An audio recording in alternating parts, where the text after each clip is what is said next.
So to liberals, dozens of Muslims killed in an attack on a New Zealand mosque were victims of Islamophobia. But hundreds of Christians killed by suicide bombings in Sri Lanka were just some Easter worshippers. But I guess we should just be grateful we got that, considering that unlike after the New Zealand shooting, many Democrats haven't even mentioned the Sri Lankan Christian massacre at all, as usual.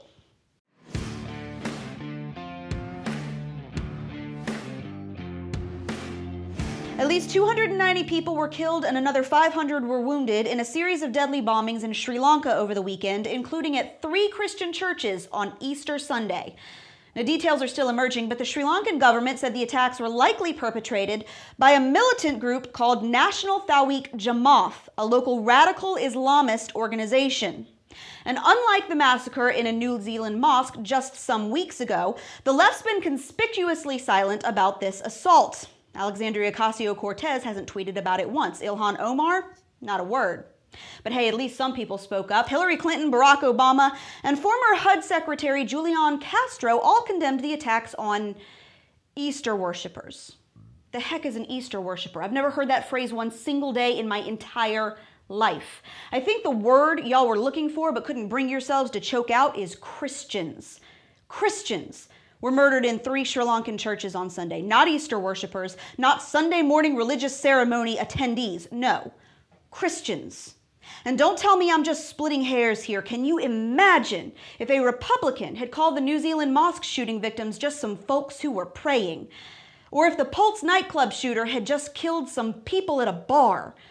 So while we're at it, let's correct some more recent attempts at downplaying or outright ignoring the Christian faith. A Christian cathedral burned to the ground last week, not just a French historical building, not just some art and architecture. A Christian church, used for nearly a millennium by Christians to worship God. In fact, Christian churches all across France have been targeted for vandalism and violence. Christians remain the most persecuted religious group in the entire world. Thousands of Christians are being murdered by Muslims in Nigeria. Christians are being persecuted in record numbers in India. According to the Pew Research Center, Christians are targeted in 144 countries, more than any other group. Of the top most dangerous countries for Christians around the world, 8 are majority Muslim. On average, 11 Christians are killed for their faith every single day. So yeah, this is about semantics, because words matter. When a crazy white dude shoots up a mosque, the left loses its mind screaming about Islamophobia and calling for solidarity with Muslims. And anyone who doesn't immediately join in must be a Nazi sympathizer who hates Muslims. And unlike Christians, the left has no problem with the word Muslim when they're describing victims, until some Muslims murder some Christians. Then they're just some extremists who killed some Easter worshippers.